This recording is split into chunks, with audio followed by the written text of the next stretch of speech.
психологиясы бойынша клиник докторы, және де қазір Сауд университетте дін саласы бойынша сабақ береді. Бүгінгі тақырыбымыз осы отбасы психотерапиясының тәрбиесі феномені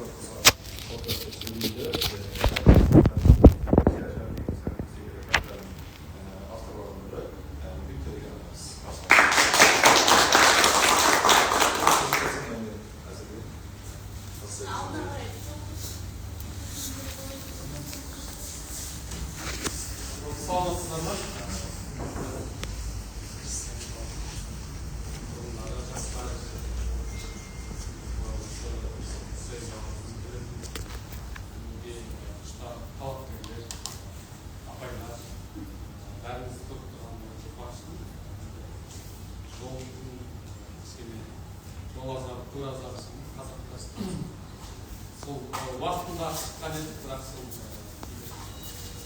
себебі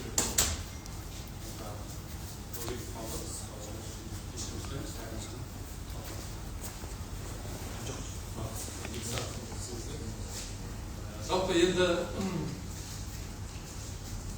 бұнда бір хикмет шығар деп ойлаймын. Яссауи бабамыз сөзіне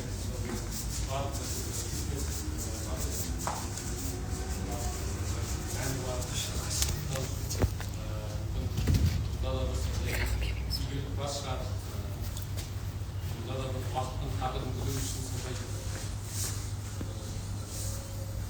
болып тұрған шығар деп ойлаймын. Жалпы енді бүгін мына сіздермен кездесуге келгеніме өзіме қуаныштымын. Мына отбасы хрестоматиясы ұжымы болып бірнеше кітаптарды жаздық. Одан кейін басқа да жобалар жүзеге асырып жатырмыз. Өздеріңіз жақсы білесіздер.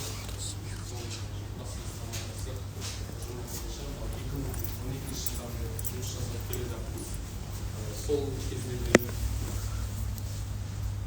40-қа жуық кітап жарыққа шықты, оны жақсы білесіздер. Енді сонда да біздің енді өзіміз үшін сол алғашқы шыққан кітаптарымыз істі болып көрінеді. Әлді Джеймсқа дейін салт дәстүр сөйлейді, Яссауи феномені, логотерапия немесе өмірге құштарлық, сияшқан кітаптар жарыққа шықты. Оның ішінде енді ерекше айтатын сол Яссауи феномен деген кітап жайында бүгін әңгіме болады екен.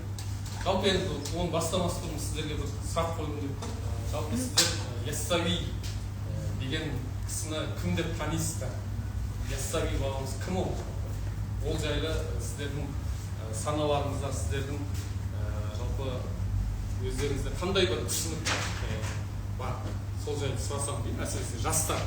Үлкенде жақсы, сіздер жақсы білесіздер деп ойлаймын. Өйткені бұл ата әжелеріңіздің тәрбиесі бар. Бұнан естіп, Яссауи бабамыз жайлы біраз нәрсені білесіздер деп ойлаймын.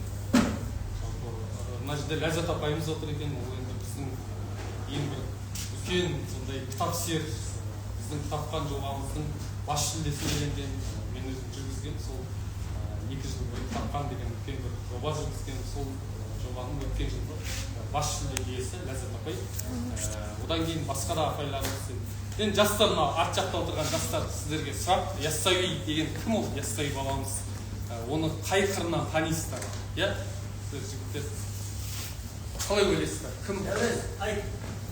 Менің ойымша олардың Яссауи ағамыз ол жаңғышы, ауылмен бірге қабатар болып арасында болған ғұлама әулет. Ғұлама әулет, иә?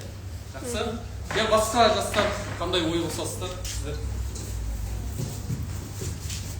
Кім ол кісі? Қожа Ахмет Яссауи. Жалпы үйде бата бергенде аталарыңыздың сөзін естідіңіздер ме? Мәдинада Мұхаммед, Түркістанда Қожа Ахмет деген сөз кім естіді? Қолдарыңыз көтеріңіздер, сондай бата естігендеріңіз. Иә, әжептәуір бар екенбіз, иә?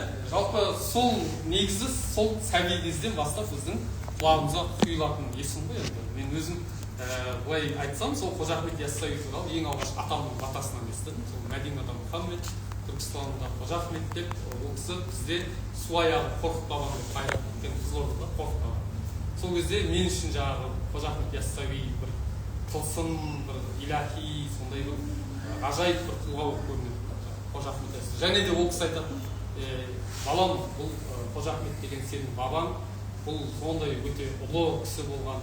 Егер ол кісіні сен түсіңде көретін болсаң, сен бақытты боласың деп, солай жас кезімізден санамызға, құлағымызға құйып өсірген. Одан кейін жалпы Қожа Ахмет Яссауи бабамызға деген біздің жақын таныстығымыз сол мектепте 5-ші сыныпта болды. Осы үлкен бір тәрбие сағаты өтті. 98-ші жылдары. Ол кезде енді жалпы Қожа Ахмет Яссауи атын былай халық біледі, бірақ оның хикметтері, оның мұралары енді жарыққа шығып жатқан кезде оны көп адам біле бермейді жаңағы. Сол кезде біздің жаңағы апайымыз, ұстазымыз өз еңбектеніп, сол хикметтерді тауып алып келіп, сол бір хикметін жаттатқан жоқ. Сол әлі есімде қалып қойған. Соны жаттап өз соның бір ашық сабақта керемет өткізді. Сол кезден бастап жалпы сол Қожа Ахмет Яссауи бабамызға, оның мұраларына деген қызығушылығым оянды деп айтсам болады. Енді тағы басталғанша қосымша бір қызық мәлімет айтып кетейін. Мына жерде Түркістан қаласына барған шығарсыздар, бәрі. Сол кіреберісте бір жасыл құсты көрдіңіздер ме? Жасыл құс екі жаққа қарап айналып тұрған бір жасыл құсты көресіздер. Бұл жалпы Түркістан қаласына кіріп келе жатқан кезде көресіздер. Бұл негізі бұның не үшін қойған деп ойланып көрдіңіздер ме? Сол бұл да сол Яссауи бабамыздың хикметінен алынған. Жасыл құс деген хикметі бар. Ла иляха иллалла тағаты бар, құл аузынан жасыл құс шығады ұшып. Бір жақтан тоғылған қанаты бар, қарсы алады ғаршылар құрақ ұшып. Мың тіл бергей ол құсқа әмірмен, құлды сұрар бар тілде тәңірден. Бәргейіне жабысып зар үнімен, жарылқа деп күндістің қылады шық. Ұқпас сырын надандар зая күмән, ей достарым ол құстың аяғынан. Мен айтайын тыңдаңыз баянынан, жәннет кертіп кірген соң табар тыныш. Дар аламан бергенше қадырмаған, бір тынбаймын дейді құс не бір заман. Шақта ғана зарын жар қабылдаған, сонда қонар жайғасып алатыныз. Ғибадатқа жүрегін жалғамаған, хәлі мүшкіл ғапыл боп қалған адам. Машайықтар сахарда аллалаған, хақ дидарын көреді бақ қонады. Құл Қожа Ахмет бұл сөзге иланғалы, тілге алғаны ля иляха иллалланы. Хақ зікірі жан ділге құйғанлары лә мәканда сол құсқа тап болады деген сол бір хикметін айтты. Яғни кімде-кім көркем сөзді шын ықыласымен, ниетімен айтатын болса, онда ол адамның аузынан бір жасыл құс жаралып шығып, сол айтқан адам үшін Алланың дәргейіне барып, бір жарылқау кешірім тілеп тұрады. Сол құстың құрметіне Алла жаратушы иесі, ол құлдың бүкіл күнәларын кешіп, өзінің жаңағы Даруссалам деген сондай құрметті мекеніне жайғастырады деген бір шағын ғана хикмет. Былай қарасаңыз, бірақ жалпы адамның өмірінде, адамның болмысы, жалпы жақсылыққа үйреткен, жақсы сөз сөйлеу мәселесі. Адамның өмірін, адамның болмысын не нәрсе айқындайды деген кезде, ол жақсылыққа құмарлық, үнемі тілің жеткенше жақсы сөз сөйлеу керегіміз, және ол сөздің бәрінің түрінде бір қайтарым болады. Осылай еске салып тұр. Міне сол үшін де Қожа Ахмет Яссауи бабамыз өзінің мұраларын хикмет деп атаған. Бұл даналық сөз, дана сөз. Міне бәрі содан басталады жалпы. Ең бірінші Қожа Ахмет Яссауи бабамыздың хикметтеріне кіріспе қарасаңыздар, бисмилля деп бастадым, хикмет айтып, әліптерге бір мен гауһар шаштым міне. Риязатты қатты тартып қамдап жұтып, мен дәфтәри сәни сөзін аштым міне. Сөзді айттым, кімдер болса дидар талап, ашық сөйлеп, жақын жанды жанға балап. Ғарып бақыр міскіндердің көңілін аулап, көңілі бүтін халайықтан қаштым міне. Көрдіңіз бе, міне осылай бастадым сөзімді, және менің сөзім бұл көңілі бүтін, яғни ешқандай қайғысы жоқ, төрт құбыласы түгел, дүниеден басқа ой жоқ адамдарға емес. Менің сөзімнің бәрі ол ғарып бақыр міскін жетімдерге, көңілі жарым, көңілінде бір жарасы, көңілінде бір наласы бар адамдарға арналған деп өзі солай бастайды. Енді жалпы сөз деген не ол? Сөз деген қалай ойлайсыздар? Бізде сөз деген бір керемет ұғым бар. Сізде қандай ой бар? Сөз деген сөздің мағынасы туралы ойланып көрдіңіздер ме? Сөз адамның ішкі ойын сыртқа шығару. Адамның ішкі ойын сыртқа шығару. Дұрыс. Басқа қандай бір ерекше ойларыңыз бар? Бұл негізі көне түркі тілінде өте бір керемет мағынасы. Сөз сөйлеген адамның сөз арқылы оның жан дүниесі қандай екенін түсінуге болады. Сөз былай айтқанда адамның жан дүниесінің айнасы. Енді жалпы біздің бабалардың мұраларында сөз негізі жалын деген мағына. Сөз деген сөз. Жалын, от, яғни бұл бір сөз айтқан кезде адам ол екінші немесе басқа адамдарға жалын сияқты, от сияқты әсер етіп, ол адамның ішкі жан дүниесін бір сондай терең әсер қалдыру керек деген сондай.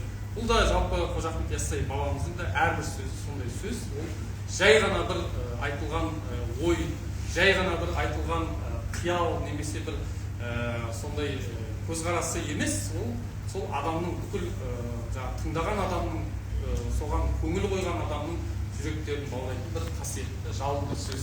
Абай атамыз айтады ғой, жалын мен оттан жаралып, жарқылдап рахмет жайрайды. Осы жерде де Абай атамыз сол Яссауи бабамыздың сөзін қайталап. Яғни адамның әрбір сөзі ол жалын мен оттан жаралып, ол көңілдегі адамның бұлтын қуатын, көңілдегі қара сондай мынау үйісіп тұрған қайыр қасіретті қара бір нүктелерді қуатын сондай сөз болу керек дейді. Енді бұл жайлы қарасаңыздар, Яссауи бабамыздың шәкірттерінің бірі, Қарақалпақстанда өмір сүрген Әлімбек Таймақбайұлы деген кісі былай айтқанда, хикметтерді жаттап алып, тарқат көңіл болтыны, ерте ойлар кеш болар, жазсын гүлсін бұл күні.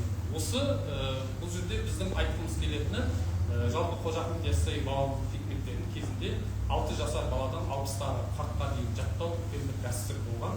Және бұл дәстүрді біз Яссауи феноменін жазатын кезде көптеген деректер жинадық жан-жақтан. Оның ішінде әсіресе Совет үкіметінің кезінде Басилов сияқты, Демидов сияқты, Токарев деген Сталиннің өзінің арнайы жабдықтап жіберген экспедициясының мүшелері көптеген еңбектер жазып, осы Ресейден бастап шығарған. Олар 5 Орталық Азия мемлекетіне барып, бірінші Қазақстан, Қырғызстан, Өзбекстан, Тәжікстан, Түркменстан деген 5 мемлекетке 5 экспедиция ұйымдастырып, сонда бәрі де мынандай қорытындыға келеді.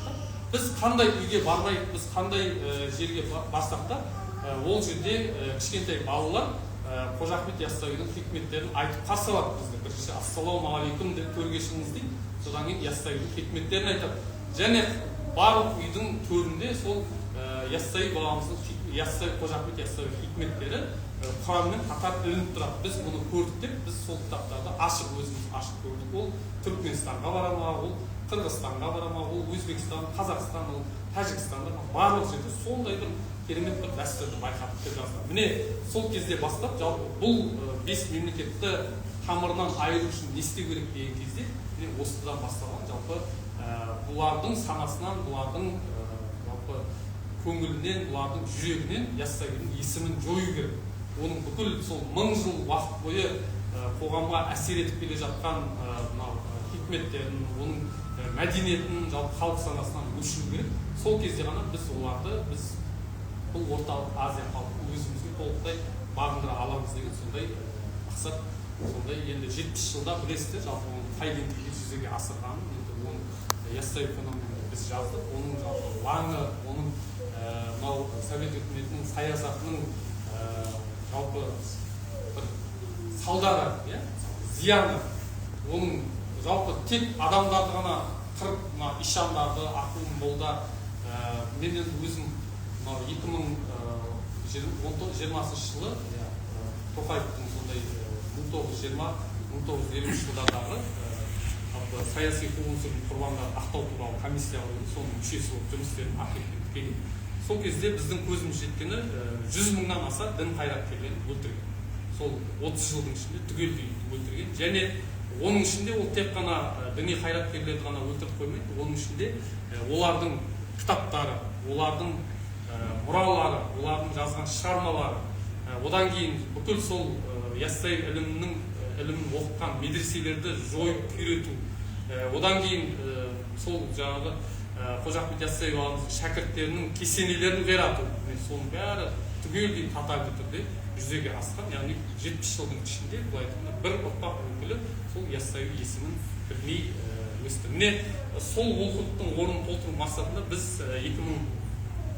2017 жылы осы Яссауи феномен деген кітапты жазып шығарған болатынбыз. Және ол кітапты жазу барысында көптеген жан-жақтан материалдар жинадық. Ол түрік тілінде, өзбек тілінде, орыс тілінде, ағылшын тілінде барлық дүниелерді жинадық. Енді сол жерде көзіміз жеткені бұл жалпы біздің бүкіл дүниетанымымыз, біздің мәдениетіміз, біздің салт дәстүріміз, біздің тіліміз, біздің рухани діңгегіміз бәрі сол Қожа Ахмет Яссауи бабамыздың ілімімен толықтай қабаттасып жатқанын, сабақтасып жатқанын көрдік.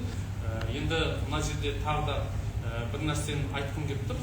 Мынау мәдениет деген өзі бір үлкен құбылыс. Мәдениет деген жалпы кез келген елдің мәдениеті сол елдің айнасы. сол елдің көрінісі, сол елдің бір болмысы деп айтуға болады. Енді осы мәдениеттің өзі 18 қабаттан тұрады. Мәдениет жай ғана бір құбылыс емес, оның ішінде 18 түрлі қабат бар. Оның басы тілмен басталып, санамен аяқталады. Ал оның ішінде әдебиеті де, оның дәстүрі де, оның ырым тыйымдары да, кәсібі де, халықтың шаруашылығы, заңдары, мысалы жазбасы, соның бәрі осы мәдениет қабатының ішінде кіреді. Енді біздің ұстазымыз Түркістанда қызмет ететін профессор Досайбек Ертай деген ұстазымыз сол әрқайсысына жеке талдау жасап, соның монографиясында жазған болады. Яғни бұл жерде де қарасақ, сол яссауи ілімін біз яссауи мәдениеті деп айтуымыздың себебі ол 18 қабатқа біздің дүниетанымымызға толықтай әсер еткен болып отыр. Енді мына жерде слайдтан бірдеңе көрсету керек па? Егер слайдтан жалғастырам. Ноутбук мен тастап кеттім. Жақсы, мен онда жалпы өздеріңізде дайын слайд жоқ қой? Дайын слайд болмаса былай сөйлей берейік. Сосын арасында сұрақ жауап түсінбеген жерлер. Енді қалай сіздер көкейлеріңізде бір сұрақ болады, сауал болады. Соны мен өзім әрі қарай айта берейін. Сөз ортасында бір сондай сауалдарыңыз болып жатса, солай диалог түрінде көрсетсек те болады. Бұл жерде әрине жаңағы Қожа Ахмет Яссауи бабамыз туралы айтып жатыр ғой. Бұл енді біздің өздеріңіз жақсы оқып қарасаңыздар, негізі біз Әлдиден Әбісғалиин, салт дәстүр сөйлейді, Сияр Шәріп, логотерапия, басқа да мың сұрақ сияқты кітаптар бар. Олардың бәрінде де жалпы Қожа Ахмет Яссауи бабамыздың хикметтері, мұралары, аңыздары бар. Оны жақсы, яғни бүкіл қандай кітап шығады, соның бәрінде бір ортақ желі ол Яссауи бабамыздың ілімі. Мысалы, Әлдиден Әбісғалиин деген кітап жазды. Яғни бұл жерде мақсат, бұл енді Абзал Құспан ағамыздың бір идеясы болды. Ол кісі өзі балабақша ашқысы келді. Өйткені ол кісінің үйіндегі сөйтіп балабақша ашқысы келді. Бірақ енді ол жақсы ашуын ашар. Енді оны немен қамтамасыз етеді? Оның материалы, оның оқу әдістемесі, оның кітаптары болу керек қой, енді оны қолданады. Сол кезде ол кісі Санжараға қолқа салып, содан осы идея дүниеге келген. Енді біздің біз командалық жұмыс жасаған кезде сол уақытқа дейін жарияланған бүкіл жалпы балалар әдебиетіне арналған дүниелерді қарап шықтық ішіндегі. Мысалы, асыл сөз деген, асыл мұра деген кітаптар бар, хрестоматиялар бар, алтын сандық деген, ақ сандық деген сондай дүниелер бар. Көп. Бірақ бір несі бар, қазір біз ол кезде дұрыс ол, мысалы 70-80 жылдары олар сол балалардың бір рухани мұқтаждығын өтеп береді. Олар оқиды, мысалы тақпақтарын жаттайды, ертегілерін оқиды, жаңылтпаштар жаттайды, бәрі керемет. Бірақ қазір біз жаңа бір кезеңге өттік қой, қазір кітап көп, қазір мәлімет көп. Бірақ оның ішінен біз жаңағыдай бір ішінен адамға әсер ететін, бір гендік кодын қозғайтын бір адамның тұп санасында жасырынып тұрған Карл Густав Юнг деген атақты психологтар, психологиясының ғалымы, сол айтады, жалпы бүкіл адам баласында ұжымдық ортақ архетиптер болады. Солай бір ортақ мынандай мифтерді, ортақ аңыздарды, әңгімелерді, дастандарды айтқан кезде адамның көзі шырадай жанып, бірден тұла бойы шымырлап шыға келеді дейді. Себебі неге? Себебі тұп санасында ұйықтап жатқан архетиптер оянып шығады, символдар. Сондай бір ортақ символдарды іздеді. Яғни ол неден басталу керек дегенде бірінші бесік жырынан басталу керек. Себебі бесік жыры қарасаңыз ол бүкіл халықта бар, және ол міндетті түрде бала тәрбиесінде қолданылады. Ол кішкентай бөпе дүниеге келген кезде сәбиге ол бесікке салып бесік жырын айтып береді. Ол енді бүкіл халықта бар. Бірақ енді біздің бесік жырын енді қарап отырсақ, мынау ішінде мынандай кезінде әртүрлі соғысқа қатысты бір жағдайларға қатысты дүниелер. Мысалы, әкең сенің қайда екенін, мылтығы бар қолында, өз жаудың жолында жаумен соғысып жүр екен деген сияқты сондай. Немесе менің балам қайда екен, қыздарменен тауда екен, таудан аяқ жүр екен деген сияқты сондай енді бесік жырлары. Немесе тағы одан асып кеткенде жұртты батырлыққа тәрбиелейтін баланы айыр қалпақ киісіп, ақырып жауға киісіп, жылқы қуар мекенсің деген сияқты. былай адамның қанын қыздыра береді. Себебі сен қазір мысалы енді заман бөлек, заң бөлек дегендей бұрыннен жарайды жаппай жылқы бақтың, ол кезде кішкене әсер етуі мүмкін. Бірақ қазір ілуде біреу ғой, мысалы ауылда болмаса арнайы жылқы ұстайтын. Ол мысалы қазір соғыс болып жатқан жоқ дейсіз ба? Қазір ашаршылық кез емес, құдайға шүкір.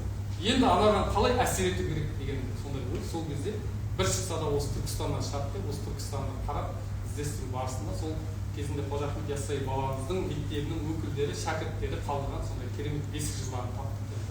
Бұл енді жаңағы әлдене епсқа деген кітап тұр. Менің балам осыма, басында бақыт құсыма, ай береді қырық шілтен бөбегімнің досыма, ля иляха илlallah, илаллада қайда бар, Мұхаммедтің үмбеті осындай көпе қайда бар деп келетін жаңағы. Балам менің жүсіптей олар мекен келбетті, ажары айдай болсын деп илаллалап тербеттім.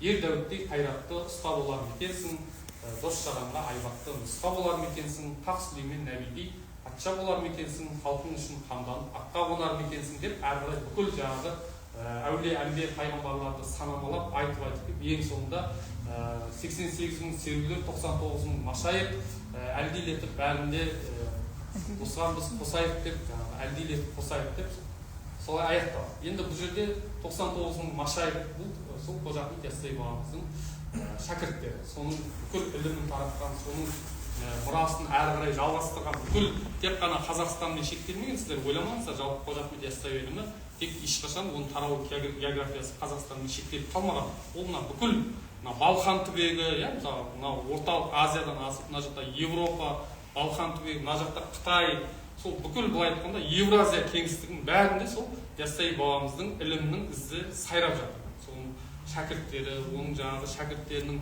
кесенелері, мазарлар. Мен өзім Түркияда 6 жыл докторантура оқыдым, сол кезде көптеген жерге барғам, сол кезде көзім анық жеткенде сол Қожа Ахмет Яссауи бабамыздың есімімен байланысты сондай әулиелі жерлер өте көп.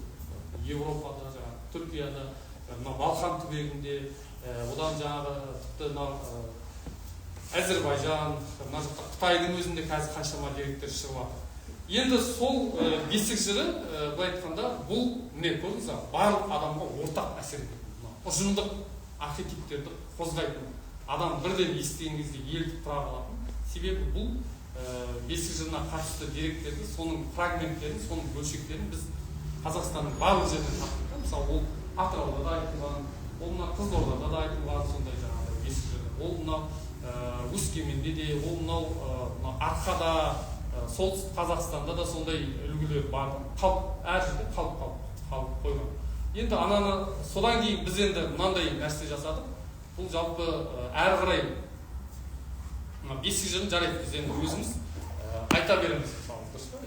Біз бұрын ғалымдардан естіп алғандар, ол деген пайдалы, ол деген керемет, ол балаға тыңдатсаң, балам деген ұйып тыңдайды деп айта беретін шығармыз мүмкін. Мүмкін ол ғылымда мойындалмаған шығар. Мысалы, бесік жыры жарайды біз айтып жүрміз, бірақ оның пайдасы, оның бір маңызы жайлы бір ғылыми зерттеу талдаулар жасалған ба деген сұрақ тағы да көлденең алдымызда тұрады. Оны қалай білеміз біз? Қандай ғылыми зерттеулер бар? Сөйтіп зерттеп ақтарып ол кезде 2012 жылы білесіздер, интернетте ондай көп дерек жоқ. Егер мен сондай қанша уақытымызды арнап, қанша күн, қанша ай, соның жаңағы бірқатар зерттеушілер тауып ішінде Түркияның ғалымдары Фатма Кара Ибрахим, одан кейін оны Ресейде әсіресе Татарстанның Ирина Карабулатова деген ғалым арнайы зерттеу. Сөйтіп енді аналардың зерттеу керемет еді. Оны айтып қоя салмау, оны адам өзі оқу керек. Сол кезде ғана түсінеді. Енді ана жерде сөздің тоқ етері былай айтады, бесік жыры бұл жай бесік жыры, жай ғана бесік жыры болмау керек. Оның ішінде, оның мазмұнында міндетті түрде баланы бір киелі әлемге апарып жалғайтын, баланың бір бойына сондай бұрынғы ата-бабалар жайлы, бұрынғы қасиетті тұлғалар, киелі тұлғалар жайлы бір керемет мәліметтерді салатын сондай жолдар болу керек. Көрдіңіз, яғни өздері де былай келтіріп, жаңағы менің Карабулатованың бір бесік жыры Татарстан әлли-бәлли итер бұл, медресеге кетер бұл, Құран алып қолына ғалым болып етер бұл деген сияқты сондай бесік жырлар. Яғни қарасаңыз, шынайы рухани арманы, рухани тілегі, рухани мақсаты, мүддесі сол бесік жырында болмаса, онда басқасы құр далбасады. Яғни ол нәрсе бесік жырынан бұл нәрсе әлдей жырынан көрініп тұру керек. Ол сол кезде ғана ол баланың бойына ана санасына ана қасиетті есімдер дариды. Сол кезде ғана ол бала өскен кезде көкірегінде бір ұлы арман мақсаттар бір жарып, мынау шынайы бір құндылықты соның іздеу үшін соның жолында ол еңбек ете алады деп көрсетеді. Енді бұл сөз рас деп ойлаймын. Себебі бұл енді қазір дәлелденіп жатыр. Қазір қаншама отбасында осы бесік айтып өсіп жатыр. Енді әлі балапанды күзде санайтын да, енді әлі еркек ұрпағы өсіп жетеді. Сол кезде оның бір дәлелін біз көретін шығармыз. Міне осылай. Одан кейін қарасаңыз, ол жерде жаңағы қиссалар, пайғамбарларға қатысты ол кітапта. Одан кейін жаңағы мифтер, ертегілер, жаңылтпаштар бәрін біз сол жай ғана қоя салмай, оның бір қандай адамға психологиялық рухани пайдасы бар деген сондай сұрақ бойынша зерттеу жасадық. Және сол кітапта бұл осы дүниелер енді кейін мен өзім осы дін психологиясы саласында қызмет етіп сол жерде зерттеу жасаған кезде өзім анық жетті. Яғни бұл жерден көптеген ғалымдар сол біздің теорияларымызды одан сайын дәлелдеп келеді. Арнайы зерттеу жасаған америкалық ғалымдар, түркиялық ғалымдар, европалық ғалымдар. Осылай енді әлдей нәпсіға деген кітап жарыққа шықты, және бұл өте сәтті бағаланды деп айтар едім. Бұл енді көпшілік қауым бірден алып қабылдап жақсы дүниелерді, мысалы соны бөлісіп, мысалы сондай әлеуметтік желілерде де өздерінің пікірін жариялап. Және бұл жерде тақпақтарды оқысаңыздар бір ерекшелік бар. Біз енді жалпы тақпақ жазған кезде де мен өзім шығарып жаздым тақпақтарды. Сол кезде бұл жерде бала жатпайтын тақпақтың өзінде сондай бір кішкене киелі, сондай мәні бар, маңызы бар дүниелер болу керек деген алынған негізгі нысанаға қойдым. Мысалы қарасаңыз, құрма жайы тақпақ. Құранда айтқан бар заттың шыққан жеміс жұмақтан, пайдасы көп жаңғатын пайғамбарлар ұнатқан. Астан бапқа тапсырып, Қожа Ахметке бер деген, құрмамен келіп жақсылық мерей ділінің өрлеген.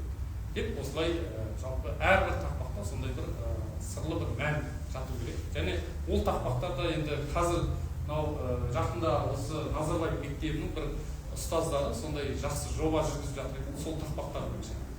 Сондай бір болашақта республикалық деңгейде соны ұсынамыз дегендей айтып жатыр. Енді былай айтқанда бірте-бірте былай таралып жатыр. Одан кейін енді мен сол жас кезімде көкірегімде бір қалып кеткен бір арманым бар еді да. Сіздерде де сондай арман бар шығар деп ойлаймын. Мен мынау дастархан басында отырсам, немесе үйде жүрсем, бір ырым тиымдардан арылмай, сол ырым тиымның бір қаптаған ортасында. Бәріміз де солай өскен шығармыз, сол үйде апайлар, сіздер қалай, мысалы, әжелеріңіз, мысалы, аталарыңыз, мен өзім мамам айтады, анам, сол менің енем дейді да, ол кісінің бүкіл жаңағы айтқан насихаттың бәрі сол ырым. Және ол кісі мен әжем айтқан кезде соны түбін түсіндіріп айтады. Мысалы, сүтті тасытып алсаң, сен Құдайды ауыртып алдың ғой, Құдайды ауырттың ғой деп ұрсатын.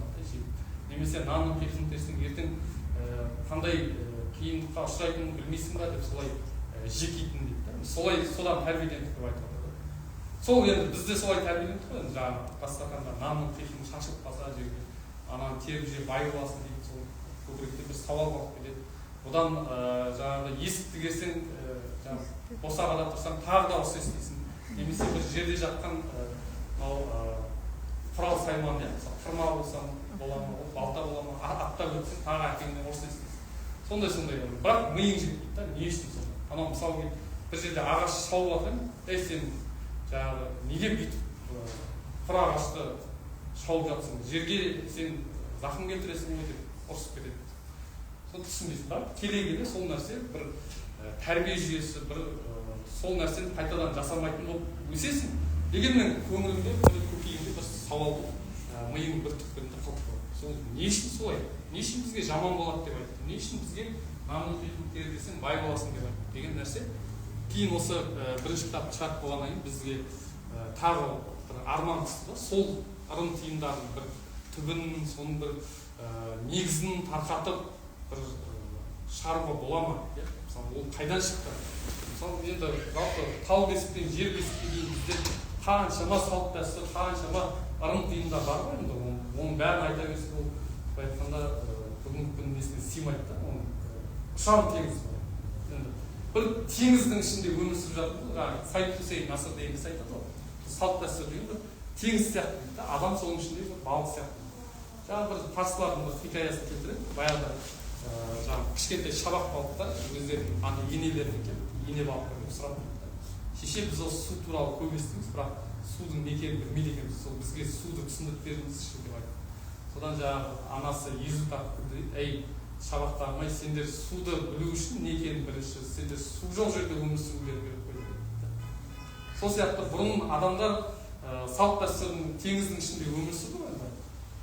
Олар өмірдің мәні не, мынау мен что-то жаным қысылып тұр, жаман депрессияға түсіп тұрмын, мен что-то жаман невроз бола бастадым, мен что-то бір стресске шалдыққан сияқтымын деп ешқашан айтпайтын еді. Ондай нәрсені білмейтін еді.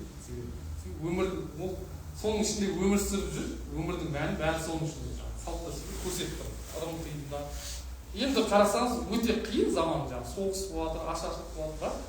Қарасаңыз, ана салт дәстүр сондай киелі әлемнің ішінде жүр. Ана нәрсе бәрін оңай жаңағы жеңіп кете береді, кез келген қиыншылықта. Енді дейді Сайд Хусейн Наср айтады, бұның екінші бөлімі бар. Бұл қазіргі адамдар сол салт дәстүрдің бәрі қойшы, ескіліктің сарқыншағы, бұл біздің артымыздан тартып, керісінше дамуға жібермей тұрған бір кедергі деп бұның бәрін алып лақтырып тастады. Ырым тыйым, салт дәстүр, әдет ғұрып деген нәрсені айтпаңдар, оның бәрі әшейін адамды тек етектен тартып, жаңағы өткен шарттан шығармайтын құралдар ғана деп айтты. Сөйтіп енді адам не істейді, жаңағы судан шықпаған балықтар сияқты болып қалды дейді, ауа жетпей қиналып. Мысалы қарасаңыз, төрт құбыласты бәр нәрсесі бар, көп жаңағы қалаған үй бар, машинасы бар, қауіпсіз, мысалы бұрынғыға қарағанда жағдайлар мың есе жақсы, бірақ бәрі ауа жетпей, бір дем жетпей қиналып отыр. Бәрі психологқа барады, бәрі өздерінің жаңағы іштерінде бір нәрсе, бір тынышсыздық, бір мазасыздық хәл бар, бірақ оны шешетін, оның жалпы оны дұрыстайтын, содан неше түрлі аурулар шығып жатыр, рухани депрессия дейді, біреу стресс дейді, біреу невроз дейді. Міне сөйтіп, бірақ не керек екенін, өзіне не қажет екенін таба алмай бәрі сенделіп жүрді. Соны осы салт дәстүр деген әлем ғой қарасаңыз. Себебі мына Мирча Элиаде деген румын ғалым айтады, жалпы адамзаттың бүкіл салт дәстүрінің ортақ мотиві ол мына киелі әлемге деген сағыныштан тұрады. Мысалы, адам ата мен Хауаны түсті ғой бірінші. Алланың бәр кейінен, бір киелі әлемнің келді мына жер бетіне. Сол кезде олардың санасында сол әлемнің бір несі қалып кетті дейді, елесі, соның бір көрінісі. Содан соның арман қиялынан сол әртүрлі жаңағы дәстүрлер пайда болды, әртүрлі жаңағы құлшылық жүйесі пайда болды, мына киеге деген құрмет пайда болды. Солай қалыптасты дейді. Соның ішінде өмір сүрген кезде адам бір мынау қуыс кеудесі бір мәнге толып, мәнге байып, бір рахаттанып, өмірді шын сүріп жүрген сияқты болып жүреді. Солай сезінеді өзі. Ал енді мынау сол салт дәстүрді әдет ғұрыптың бәрін бір жаққа ысырып тастаған кезде адам бірден алқына бастайды да, ауа жетеді.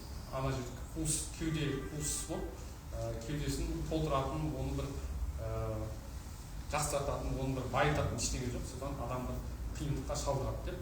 Бұны енді бәрі солай айтып тастаған ғалымдар. Бұл жерде де енді біздің сол салт дәстүр сөйлейді де, біздің бұл жердегі ерекшелігіміз не болды деген кезде, біз енді әрине салт дәстүр туралы өте көп ғалымдар жазған. Сіздердің араларыңызда филологтар, этнологтар, тарихшылар болса білесіздер, мәдениеттанушылар болса, бұл жайлы мысалы Кенжақтың қаншама кітаптары бар. Одан жаңағы Рычков деген сияқты, Паллас деген сияқты кезінде патшалық Ресей үкіметі кезінде қанша салт дәстүрлерді зерттеп жазып кеткен, Шоқан Уәлихановтың өзінде, Потаниннің өзінде, мысалы Гибаевтың өзі жазған дүниелері. Енді жалпы салт дәстүр туралы өте көп деректер. Бірақ енді бұл жерде біздің мақсатымыз ол әрбір салт дәстүрдің шығуына не негіз болды, не әсер етті деген сұраққа жауап табу. Яғни не үшін қалыптасты? Бұл шығуына не себеп болды деген сондай. Бұл жерде әрине сол барлығы жаңағы пайғамбарларға, әулие-әмбиелерге барып тіреледі. Себебі ол жерде ол енді мәдениетте де, дінде де сол нәрсе жалпы бір адамның бір жасаған ісі, ізгі ісі ол көпке өнеге болып қалып, сосын ол қайталанып дәстүрге айналады. Ол жаңағы адам атадан басталуы мүмкін.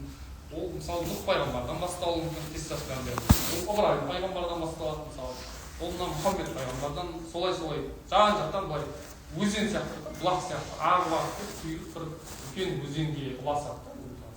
Енді бұл мысалы қарасаңыз осы түріктерде де осыған ұқсас мысалы тұсау кесу салты оларда да бар, мысалы ауылдарында сондай енді үлкен жалпы халықтық деңгейде болмаса да былай ол нәрсе бар да, сондай дәстүр. Енді кезінде сол Яссауи бабамыздың еңбегі ғой енді. Енді бұл жерде бір маңызды мәселеге келіп тұрмыз. Жалпы Қожа Ахмет Яссауи бабамыздың өміріне қатысты айтылған кезде ең бір сондай сом алтын сияқты бір алыстан жақтап шамшырақ сияқты көз тартатын үлкен бір сәт бар ғой. Жалпы Яссауи бабамыздың тұлғасына, оның болмысына қатысты аңыздардың ішінде бізге аманат құрма деген аңыз бар. Аманат құрма. Енді бұл аңыздың қысқаша желісі бойынша бірде Мұхаммед пайғамбар өзінің сахабаларымен жорыққа келе жатып, бір жерге келгенде дорбадағы азық ауқат таусылып, қарындары қатты ашты деп баяндайды. Содан бүкіл сахабасы, я Алланың елшісі, сіз енді Алланың сүйіктісіз ғой. Сіздің тілегіңіз, сіздің дұғаңыз ешқашан бос қайтып көрген емес. Осы жолда біздің ақымызға бір дұға қылсаңыз, біз бір қарнымыз ашып, қалжырап келе жатырмыз, тірсегімізге соғылып, қазір құлап қалуымыз мүмкін. Сондықтан сіз бір дұға қылыңыз, бізге бір азық ауқат келтірсе деп айтты. Жарайды деп, енді көптің қолқасы мақұл болады. Сол жерде Алланың елшісі Хазірет Мұхаммед пайғамбар дұға қылды. Я Алла, бізге сондай азық ауқат келтіре гөр, біздің бір қарнымыз ашып, біз сондай бір қиналып тұрмыз, біздің бір жүрек жалғайтын, қарнымыз тойдыратын бір жақсы азық ауқат жіберсең деп. Содан Жебірейіл періште алтын табаққа салып, құрма алып түсірейді. Сол бәрі құрманы бір-бір дәм тапқаннан кейін тойып қалды. Бірақ енді қарасақ, табақтың ортасында бір құрма тұр. Соның бәрі қол созады жан-жақтан, бірақ ешкімнің қолына ол құрма ілікпейді. Содан бәрі таң-тамаша болып ойланып қалды дейді. Бұл не ғажап, бұл не керемет, бұл құрма кімнің сыбағасы, кімнің несібесі деп тұрған кезде Жебірейіл періште келіп айтты дейді. Я Алланың елшісі, ол құрма сіздің де, сіздің сахабаларыңыздың да несібесі емес, бұл сізден 400 жылдан кейін бір Ахмет деген үмбетіңіз, әр үмбетіңіз, әр ұрпағыңыз дүниеге келіп, бұл құрма соның несібесі деп. Соны бәрі тағы да ойланып қалды дейді. Енді 400 жылдан кейін өмірге келсе, оған кім жеткізеді бұл құрманы? Кім апарып береді деп бәрі тағы да ойға батты дейді. Содан Жебірейіл періште білді дейді, бұлардың қайғысынан келіп айтты дейді. Ей Алланың елшісі, неге осынша үмітсіз болдыңдар? Тәуекел етте тас жұт демейтін деді. Бұл жол тәуекелдің жолы емес па?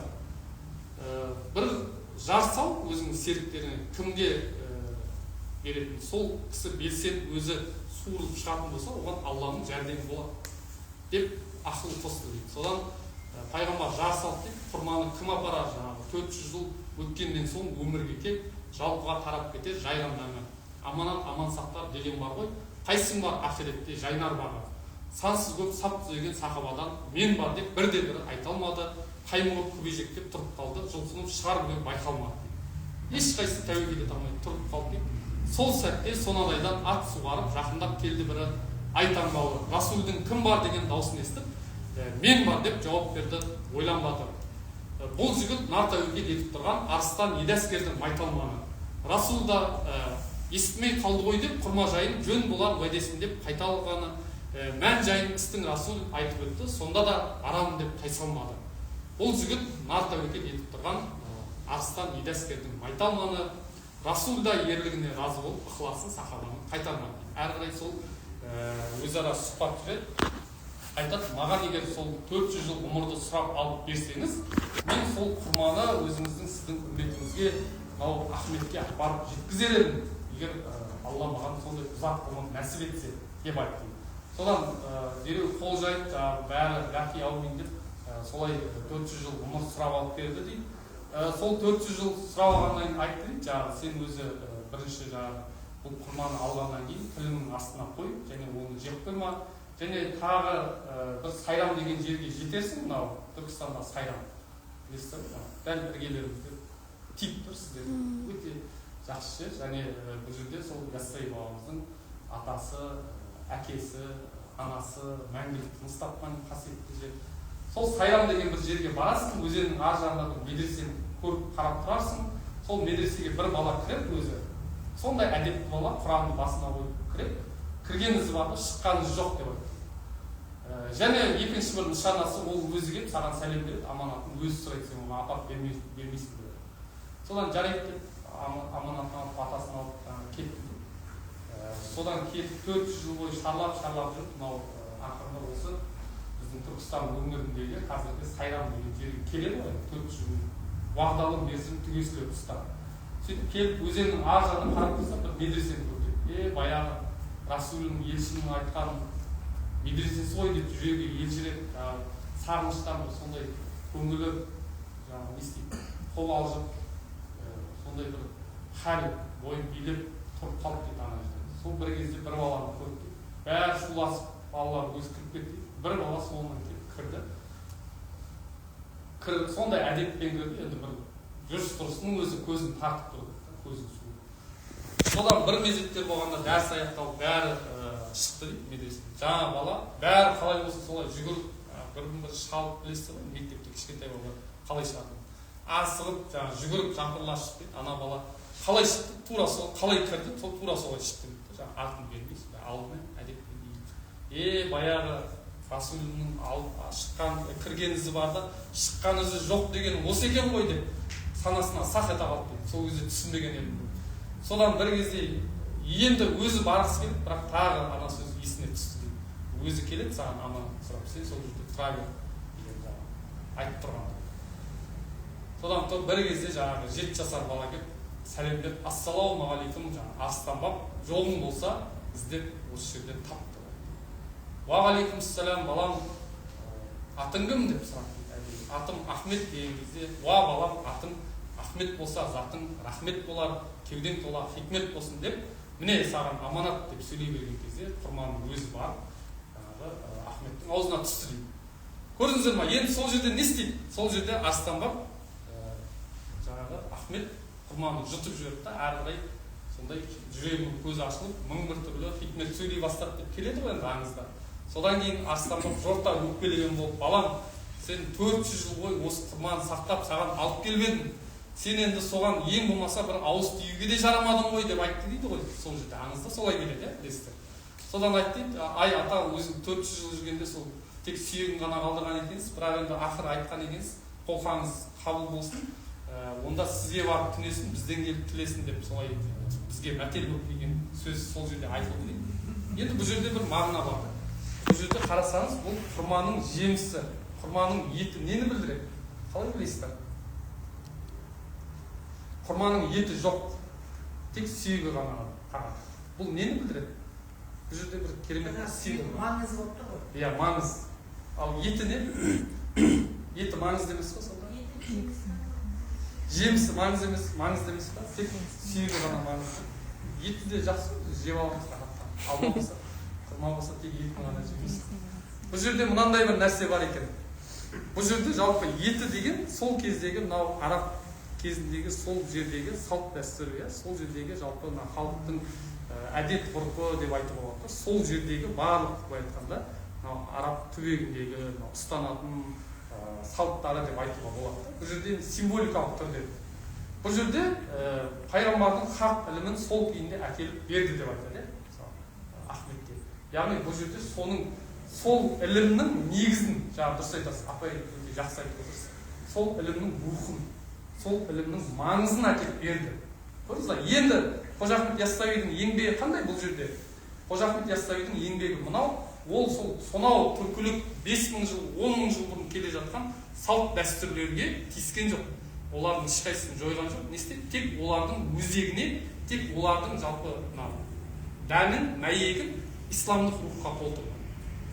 Мысалы қараңыз, біздің бесік жыры деп айтамыз, біздің тұсаукесер, беташар, шілдехана, біздің қазіргі тұтынып жүрген бүкіл салт дәстүрлеріміз ол түркі халықтарында бұрыннан бар.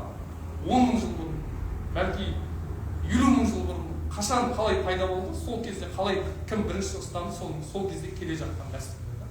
Бұл жерде Қожа Ахмет Яссауи бабамыздың еңбегі сол салт дәстүрлерді алып, сол әдет ғұрып, сол ырым тиымдарды алып, оның өзегіне, оның дәніне, оның мәніне осы исламдық пайғамбардың шынайы рухани діни ілімін салды да. Соны былай айтқанда бір құдайды түсіндік. Иман деген нәрсе, адамгершілік, ізгілік, мейірім, махаббат, яғни қандай бір ізгі, қандай бір керемет ілімнің бір шыңы болса, соның бәрі осы ортасында өзегінде тұрды. Ал оның формасы, оның жалпы сыртқы келбеті, ол бұрыннан бері жалғасып келе жатқан біздің көне әдет ғұрыптар. Міне соны сіздер жақсы. Бұл жерде сондай символика бар, яғни ол егер етімен бірге келетін болса, онда ол жерде жағдай басқаша болады деген сөз.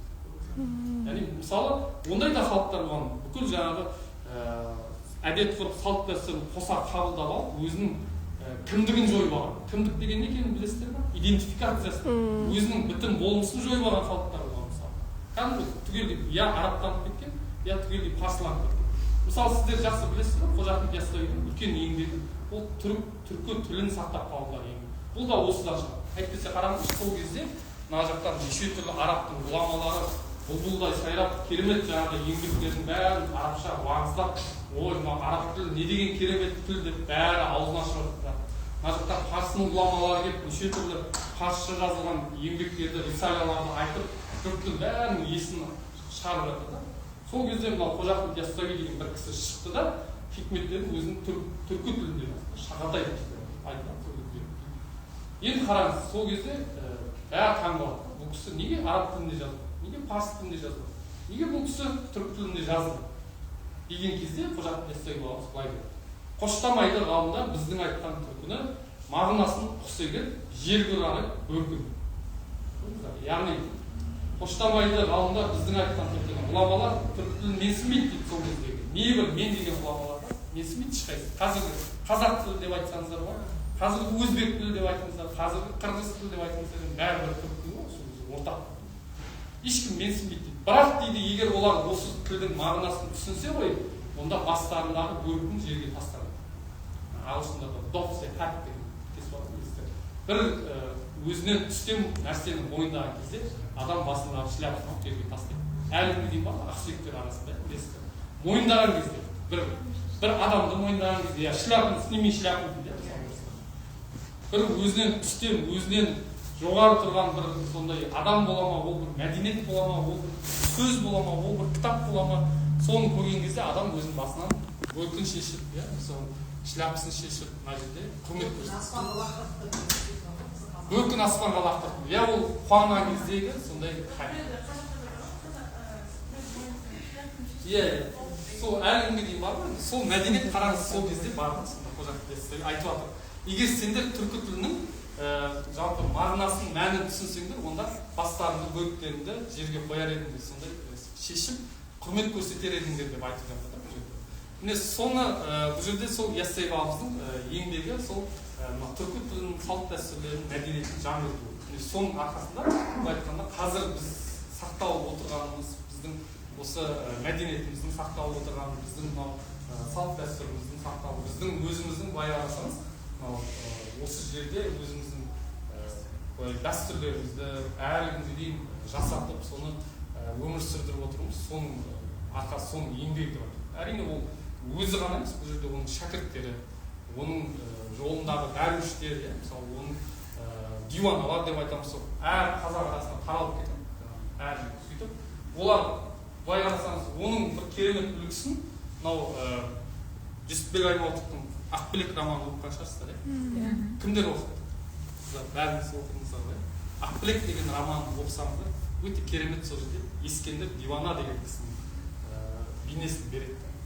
Сонда қарасаңыз, тура сол Қожа Ахмет Яссауи бабамыздың дәруіштері, жалпы өміріне мақсат мұрат етіп алған, сол жолда ешкімнен ақыл сұрамайды, тек айтатыны ху хақ деген Яссауидің зікірі, Алланы еске алып, одан кейін кім оған қолға салып, дереу барып оның жаңағы жұмысын орындап береді. Мысалы біреу айтты, ерігіп отырып, ана жерде қалаға барып, маған бір қап көмір әкеліп бересің ба, үйің тоңып қалды, суықтан жаурап жатырмыз деп еді. Сол шынымен де ана кісі барып, 9 километр жердегі Семейден барып, жаңағы несіне арқасына қап салып, арқалап, бұқпаған қарды кешіп, ана көмір әкеліп. Тағы сондай кішкентай балалар ойын атақты барып ойнап кетеді. Біреу анам ұрып жатыр, біреу жығып жатыр, қабылап жатыр. Ешкімге ренжімейді, тек қана ыржиып отырып, жаңағы тура сол әулие адам, соның кейпін береді. Енді бұл Яссауи бабамыздың жолындағы шәкірттері, оның дәруіштері бәрі сондай болды сол кезде. Жаңағы былай айтқанда өзінің нәпсісін өлтіру деген сол. Яссауи бабамыз айтады ғой, көз жасың май, қалың білте, халің шырақ, ғибрат алмас тас жүректер көзін шылап. Жол үстінде топырақ бол, өзің шырақ, жан жүректен қай зікірін айтыңыздар. Жол үстінде топырақ бол өзің шырақ деген міне осы міндет. Осы яғни ол сол өзінің жолындағы адамдарға, басқаларға топырақ сипат болып қызмет етті деген сондай жалпы өнегені, сондай өсиетті насихаттаған, және ол жолдың ауырлығын көтеруге тек сол мектептен, сол сатыдан өткен адамдар ғана. Енді ол кезде Яссауи бабамыздың өзінде қарасаңыз 99 мың шәкірті сол дәрежеден өткен, сол деңгейден өткен. Енді жалпы мына жерде тағы бір Яссауи бабамызға қатысты бір сұрақ бар, өміріне қатысты. Мысалы, ол кісі сайрамда дүниеге келді. Іштеріңізде бір кішкене арман болуы мүмкін, мысалы, ол кісі қап деген ай сайрамнан кетпей тұра тұрғанда мүмкін Шымкентте сонда қазіргі Түркістан сияқты болып тұрар ма деген сияқты. Бар ма? Сіз жазып дедіңіз? Сіз жаздым дедіңіз ғой? Кім сондай бір армандар бар шығар, деген ай осы сайрамнан шықпай тұра бергенде ғой деген сияқты. Түркістанға не үшін кетіп қалды деген. Енді бұл жерде де бір сыр бар, әрине. Бұл біріншіден пайғамбардың сүннеті, яғни мысалы ол кісі Меккеде дүниеге келіп Мәдинада қайтыс болды. Одан кейін жалпы мынау әкесіне қатысты бір сондай сұхбат бар ғой. Әкесі бірде жаңағы бақшаның арам шөбін тазалап әуреленіп жатқан кезде айтады ғой. Ей әке, осы сонша неге әуре болдыңыз? Бегенің бері шық, жегенің жерде қал деп айта салмайсыз ғой. Сол кезде бүкіл отақ өзақ сыпырылып бетіне шығады ғой деп айтты. Содан әкесі, балам, бұған менің күшім жетпей деген сен айтып тұршы дегенде айтады ғой, жаңағы жегенің жерде қал, бегенің бетке шық дегенде бүкіл жаңағы арам шөптің бәрі от алып шықты дейді. Сол әкесі көріп қайран қалды да, балам, екі қошқардың басы бір қазанға сыймайды деген. Бұл жерде енді екі адам бір жерде, жаңағы екі кереметі бар адам бір жерде бола алмайды. Енді Құдайдың сондай бұйрығы, сондықтан өзіңе бір сондай қоныс ізде, өзіңе бір мекен ізде деп солай айтты деп келді. Тағы бір несінде сол Қожа Ахмет Яссауи бабамыз Яссыға барған кезде, енді ол кезде Яссының көне атауы негізі тарихтан білетін шығарсыз, Шауғар деп атау. Шауғар деген сөз қазіргі шұңқыр деген сөз ғой. Ойлы қырлы, кедір бұдыр деген маған шұқыр, шауғар бәрі бір сөз ғой, көне түркінің сөзі. Сондай қалайды дейді да, былай айтқанда кедір бұдыр, андай сондай таулы тасты бір адам үзіп жүре алмайды. Қаланың ішіне дейін қаратау кіріп кетті. Соны Қожа Ахмет Яссауи барғаннан кейін бұл қаланың аты Яссы деп өзгерді. Бұл жерде де бір мағына бар, яғни Яссы деген сөз енді жазық деген мағына. Жазық, түзу, тегіс деген мағына. Енді сол Қожа Ахмет Яссауи бабамыздан әкесі бір сайрамға келген кезде сұрады дейді, балам, ол жердің сонда сен неге онда ол жерді таңдадың дегенде, әке тентектік тезге салғанның сауабы үлкен болады ғой деп айтты. Содан бұл көрдіңіз ба, сол Қожа Ахмет Яссауи бабамыз 30 жыл бойы, 40 жыл бойы еңбектеніп, сол жерде тегіс, жазып, былай рухани орталыққа айналды. Яссы деп аталуы бұл. Енді оны аңызда да бұлай айта салмайды, оны бұлай деп айтады. Жаңағы бір Яссы қаласының әміршісі бар еді, өзі құс салып, аң аулаған жақсы көреді, бірақ таудың арасынан шатқал-шатқалмен жүріп, аң үнемі айырылып қала беретін болғаннан кейін, бір күні ашуланып, ызаланып, бүкіл жарылып шашты дейді да, бүкіл әулие кім бар өзін сондай кереметпен әулиемін деп жүрген, соның бәрін жинаңда, мына таудың бәрін тегістеп берсін деп айтты. Содан бүкіл жаңағы сол маңайдағы әулие енді пір кім бар бәрін жинайды, бірақ қанша дұға оқыса да анау тау сол күйі жата береді дейді, жазып. Содан кім бар енді бұл маңайда келмеген деген кезде айтты дейді, осы сайрамда бір Ахмет деген бала бар.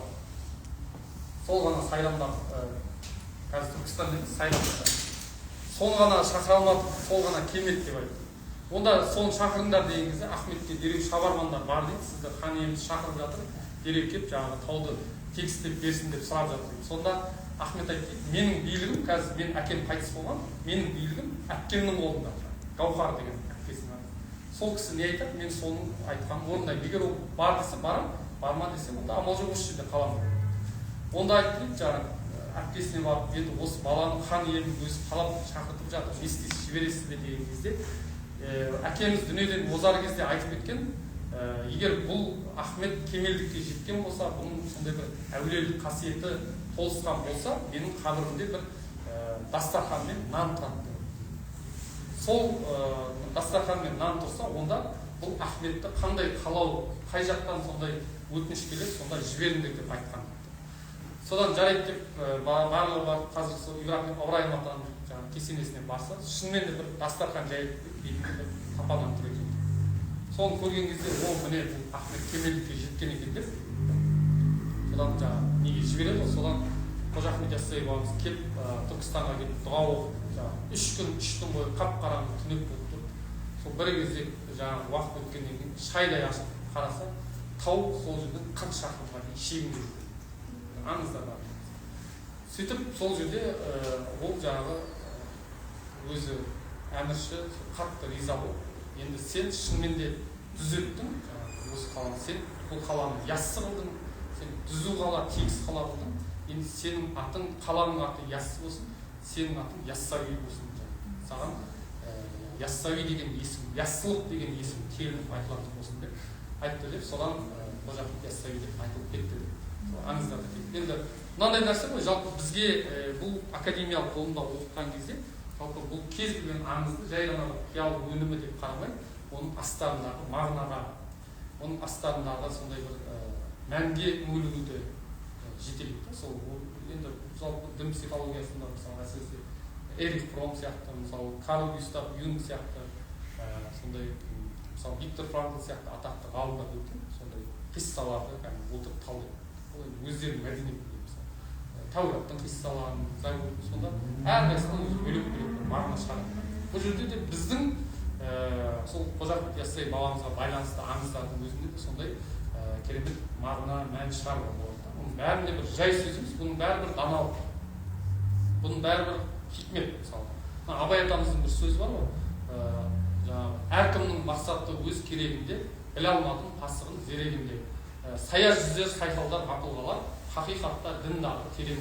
Яғни кез келген нәрсе, ақиқат нәрсе, ол шынайы рухани нәрсе, ол бетінде емес, тереңінде тұрады. Яғни адам өзінің ойын, өзінің сондай ақылын іске қосып терең ойлаған кезде бар, оның бір мәнін, оның бір даналығын ұғынуға болады. Міне Қожа Ахмет Яссауи бабамыздың да хикметтерінде осы нәрсе, яғни ол хикметтерін жай ғана тыңдап қана қоймай, бұны ойланып ұғыну, бұны тереңнен сондай мәнін қаусыру, соны қамту, соған жетелейді Яссауи бабамыз ілімде. Өздері бар Ахмет сөздері өшпес тірідеш, жер астында жатса дағы шірімес. Менің хикметтерім келген пәрмен сұққаннан бар мағынасы құранның ұққарған деп айтатын себебі сол. Яғни бұл жай ғана бір хикмет, жай ғана сөз емес, оның бәрі құранның мағынасы, құранның мәні деп солай. Енді бұл жерде аңызға қатысты сыпыра деп айтты ғой, нан ашу. Бұл жерде біздің Түркістан халқында әлі күнге дейін сондай дәстүр бар. Андай нанын қойып, одан дастарханға өздері сыпыра деп атайды.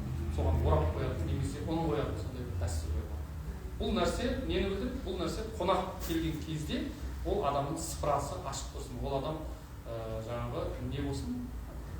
Әуре болмасын, қиналмасын. Бұл кәдімгі Қожа Ахмет Яссауидің дәстүрі деп атайды. Яғни кез келген қонаққа, мейманға дастархан ашық тұрсын. Бұл енді жалпы қарасаңыз сопыл ілімде келе жатқан дәстүрді хақ сыпырасы деп атайды. Қожа Ахмет Яссауи өзінің хикметтерінде айтады: қу алқасы құрылды, әй дәруіштер келіңдер. Хақ сыпырасы жайылды, одан теріңдер. Қал ғылымын біліңдер, хәл ғылымын оқыңдар. Жоқтыққа шын батыңдар, барлыққа шын жетіңдер келетін хикмет бар. Сонда ол кісі шынайы рухани ілім, шынайы мән, шынайы даналық ол хақтың сыпырасы арқылы жалғасады. Сол арқылы таралады көрсеткен, және ол кісінің де үнемі сол сұхбаттарының бәрі осы хақ сыпырасы деп аталады. Яғни бұл жерде енді әрине ол кісінің жалпы зікір туралы да айтуға болады. Мына Яссауи феноменде біз зікір туралы өте көп мәліметтер келтірдік. Ақын жазушылардың еңбектерінен, зерттеушілердің еңбектерінен, ғалымдардың, одан кейін тіпті осы Түркістан өңірінде кезінде сондай әскери қызмет атқарған генерал-губернаторлардың кітаптары, мысалы Лыкошин елшісінің «Пол жизни в Түркістане» кітабы бар.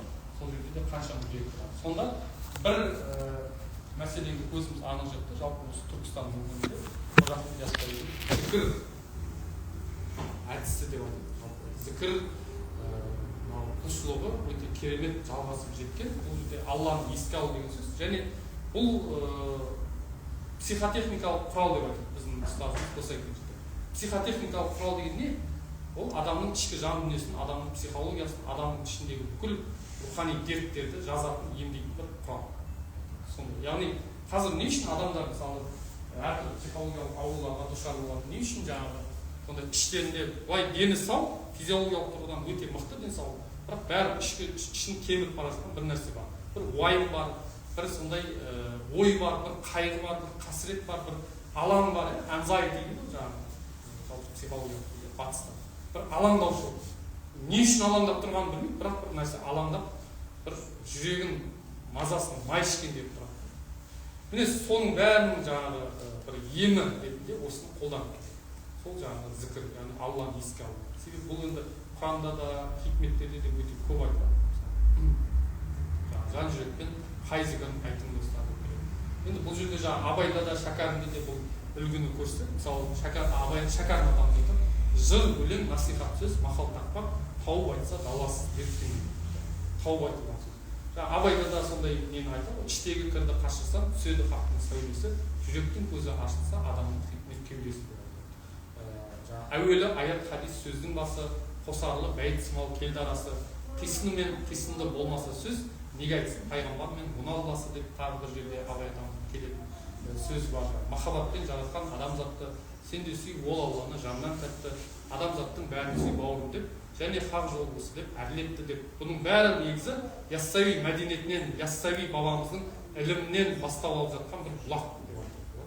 Себебі ол Абайдың да, ол Шәкәрімнің де, ол біздің қандай ақын, біздің қандай жырау, бәрін алып қараңыздаршы, ол Бұхар жырау бола ма, ол мысалы Доспанбет жырау бола ма, ол Ақтамберді жырау бола ма, мен өзім бәрінің жырларын жастайымнан жаттап өстім, сондықтан өте жақсы білемін. Бәрінің жырлары да осы түгелдей Қожа Ахмет Яссауидің хикметтерінен келіп тұр. Соның ізінен.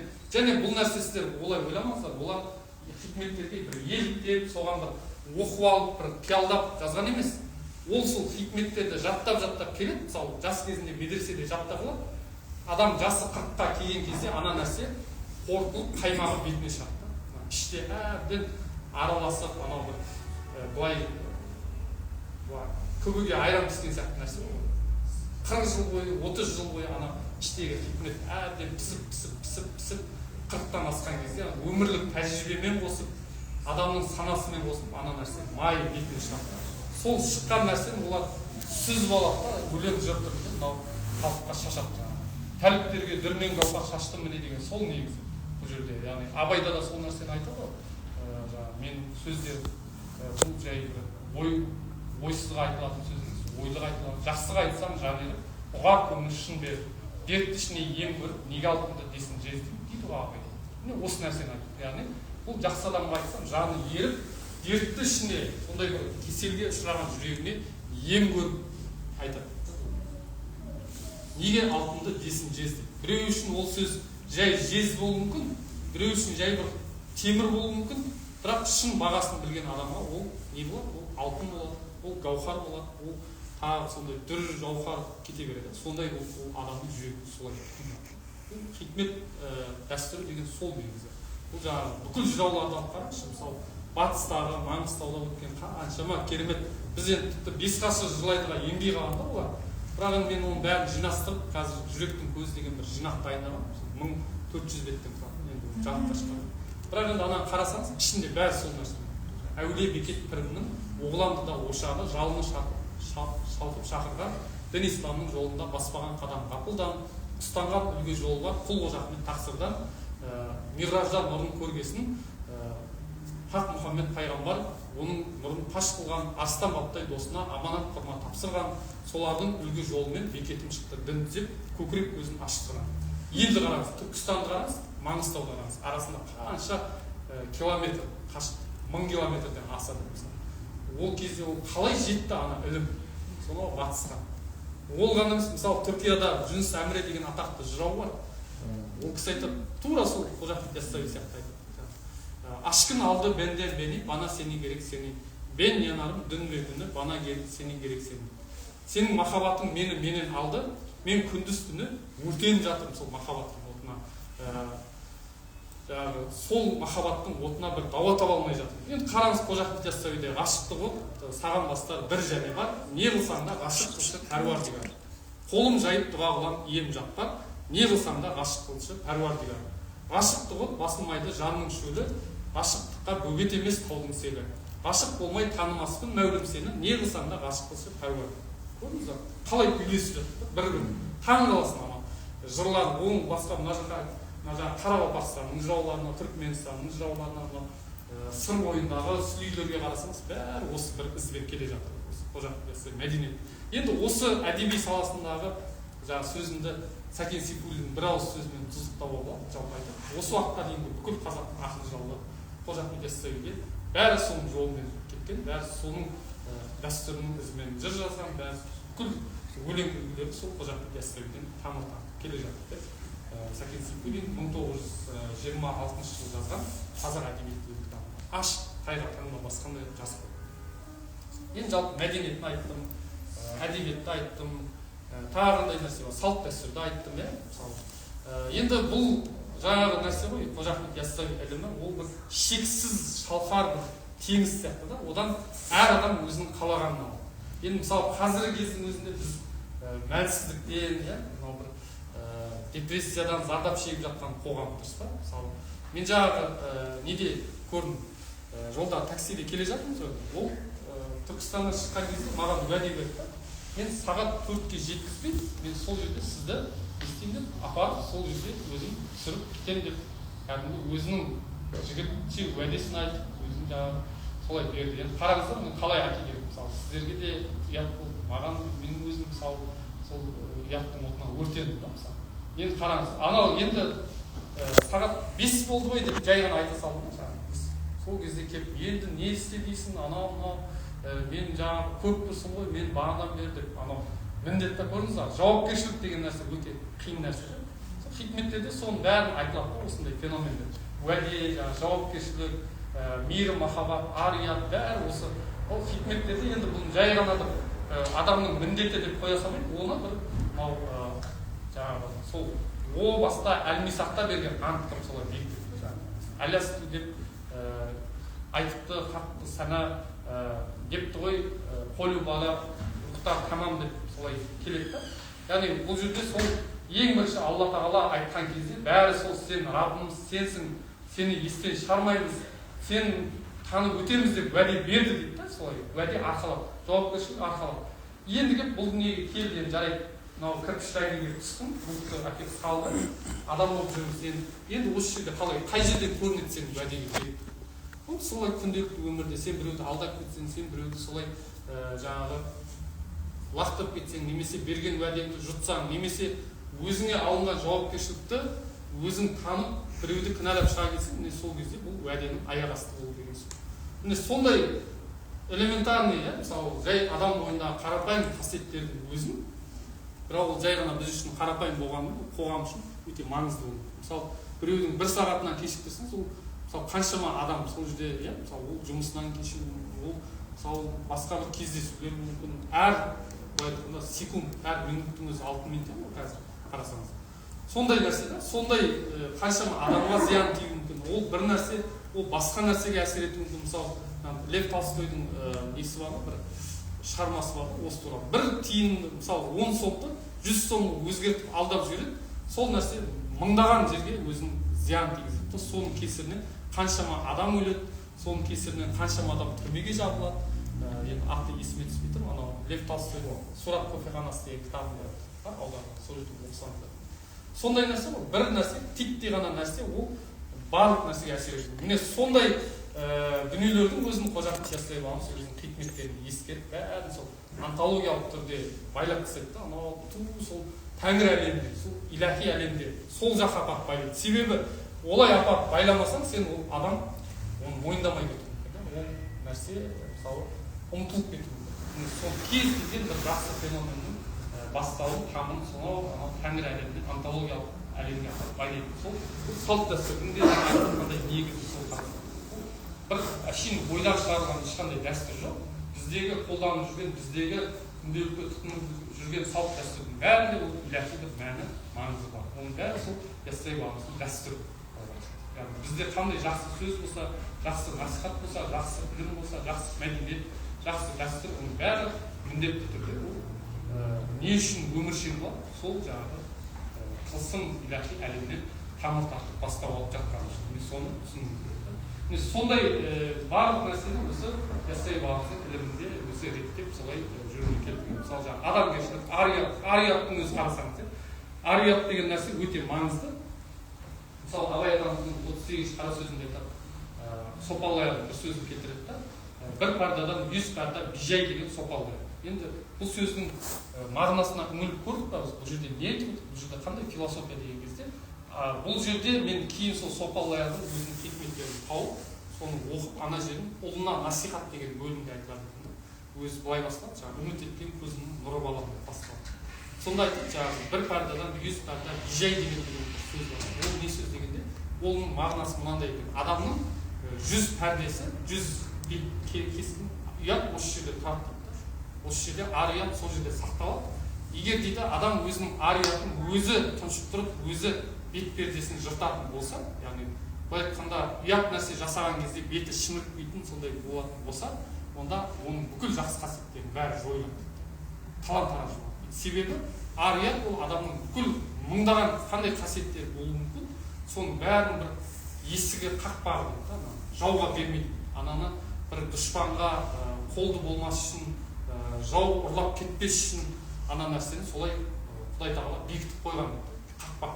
Сол үшін адам бірінші ар-ұятқа келген кезде, адамның ар-ұятына салған кезде, кез келген нәрсе ол соған сәйкес шешіліп кететін болады. Ал енді ар-ұяттан аттайтын болса, онда не істейді? Онда ол адам жалпы адам емес деген сөз дейді. Жаңағы яссауи бабамыздың хикметінде айтады, дертсіз адам адам емес, мұны тыңда, ашықсыз адам айуан мысал, мұны аңда деп. Мен соны айтып отырды. Ар-ұят, махаббат деген. Майлықожа атамыз айтады ғой. Майлықожа, ұят беттің пердесі, қымбатты ердің зердесі. Майлықожа ақынның ыбыраты. Ұят беттің пердесі осы нәрсе. Сондай нәрсе қазір қоғамда, яғни осындай феномендер жоғалтқан кезде, мысалы яссауи ілімі, мысалы яссауи феномені, ол нәрсе көп насихатталмаса, көп айтылмаса, немесе ол бір тәрбие жүйесіне енгізілмесе, онда не істейді? Онда хаос болып кете береді, кризис. Яғни адамдар өзінің істеп жүрген сондай ұятсыз әрекеттерін ол дұрыс нәрсе деп ұғатын болады. Біреуге уәде беріп, ол сөзінен тайып кетсе, оны да дұрыс деп, біреуді қатырдым деп, өзін бір керемет, өзін бір сондай айлакер, фул, мысалы сондай тапқыр адам сияқты, сондай ұлықтайтын өте жаман қасиет, вирус сияқты қоғамға тарап алған болады. Соны бұл жерде мен енді тоқетер ретінде соны айтқым келіп тұр. Енді бұл яссауи бабамыздың хикметі жайлы, оның мұралары жайлы, оның шығармалары, еңбектері жайлы өте көп айта беруге болады. Өте көп мәліметтер бар. Және қазіргі кезде де ашылып жатқан өте керемет нәрсе. Және бір кереметі қазір бізде соған яссауи ілімде бетбұрыс. Сіз айтыватсыз ғой? Яссауи тобында естігенбіз әлде? Яссауи тобында ән музыка тыңдаған кезде сол айтылады. Яссауи тобы айтады соның бәрін.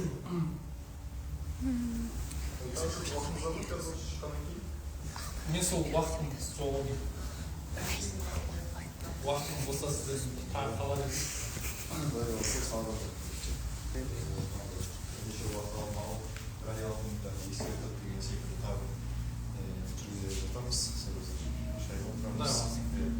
Енді шынымен жаңа уақыт туралы айттым ғой. Есім тауып. Енді мен кішкене тағы бір айта кетейін. Уақытқа қатысты. Абай атамыз айтады ғой, сағаттың шықылдағы емес ермек, хәмиша өмір өтті, ол білдірмек. Әр минут, әр кісінің өміріне ұқсас, өтті кетті, тағдыр жоқ, қайта келмек. Сағаттың өзі шықылдаған, өмірді білдірмеген күндер бар.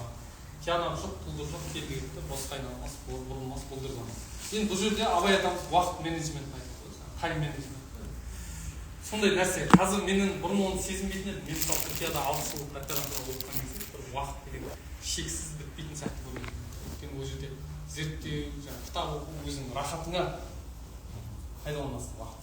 Ал мына жаққа келіп қалай жұмысқа түстің, солай жан жақтан қасқырша жаңағы қалап жатқан адам дейміз ба, қызмет дейміз ба, ананы бітір, мынаны сөйтіп. Енді былай айтқанда адам өзі былай бөлініп кетеді. Қол күш жоқ та бір нәрсеге.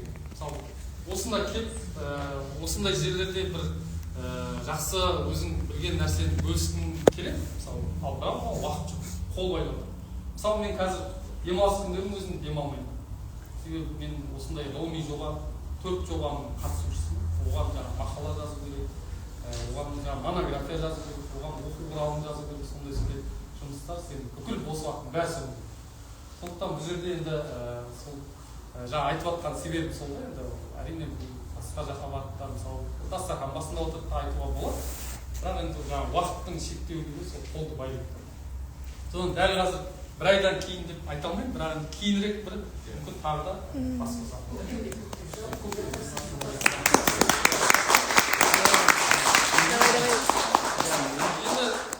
жалпы сұрақтарыңыз болса, қандай сауалдарыңыз бар? Енді біз жаңа Сократ айтқандай, мен білетін ештеңе білмейтінмін дейді. Сократтың сөйтіп айтып тұрғанда ол бізге ештеңе қалмайды. Бірақ енді әйтеуір бір кішкене зерттеген, оқыған нәрселеріміз, дүниелерімізді айтып жеткізгіміз келеді. Егер бір сұрақтарыңыз болса, осы Қожа Яссауиға қатысты бір сауалдарыңыз болса, қойсаңыздар болады. Иә? Еш тағы жалпы білген 19, білмеген 99 дейді ғой. Енді сұрақ көп, бірақ бағана ұйымдастырушылар Талғат ініміз кітаптың қай жеріне келдіңіз, оқып бітіргендер бар ма дегенде, енді уақыт жоқ деп бір сылтау сияқты кетер. 63-ші ретке келдім, қазір айтып жатсыз, бұл кітапта берілген, осы кітапта берілген, жаңа парақтап отырып, мазмұнын түртіп алдым өзіме. Жаңа өзіңіз тілге тиек етіп кеткендей, терең іліміңізге, шексіз біліміңізге ризашылығымды білдіремін. Былайша айтқанда шляпымды шештім. Сізге шляпын шешіп тұрған. Рахмет. Жаңа айтып жатсыз ғой, Түркиядағы 6 жылды өзім рахатыма пайдаланған, бұл жаққа келгенде уақыт таппай жатырмын деп. Өзі соңғы 5 жылда ковидтен кейінгі кезең біз көп жағдайда кейін деп бөліп қалып қой. Осы әсіресе кейініміз сол бір кейде менде ғана бар құбылыс болып табылатын сияқты уақыт жеткізе алмау. Иә, сол ковидтің әсері бір көп нәрсеге тиген сияқты. Мен тайм-менеджментті сақтауға тырысқанмен бәрібір оның үлесінен шыға алмайсың. Бүгін келіп сол жоқ уақыттан бір кішкене саңылау тауып, бізбен білгенімізді бөлісіп, көкірегімізге құндылық егіп ары бар білетінімізге бір саңылауын ашып, ары қарай терең шексіз бүттің бар екендігін тағы да бір көрсеттіңіз. Рахмет. Енді бұны жалпы бұл кітап талқыға қоятын тақырып екен. Кітап сүйерлер. Рахмет. Енді 5 айдай бұл ортадан қол үзіп қалып едім, бүгін сағынып келдім. Сол сағынышым басылғандай болды.